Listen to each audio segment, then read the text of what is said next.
vàng là thích quá nhỉ. Đúng không? Nên là mình vợ ăn vợ tự gấp. Đấy, khoai tây ngon quá.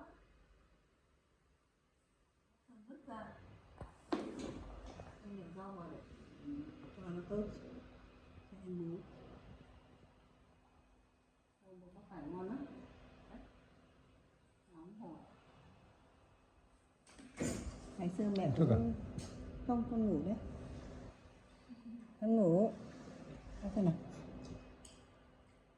Con ngủ. Nghĩa là bên kia là có tí nước mắt. thế hả? Mình thả cửa xin nước nấu xin cho con. Trước khi thì anh gặp thì anh rửa mắt. À thế hả? Ừ đấy, thì em đang kéo nuôi con.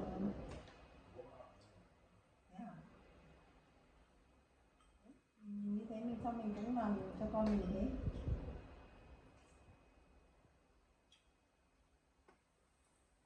Hôm nay nấu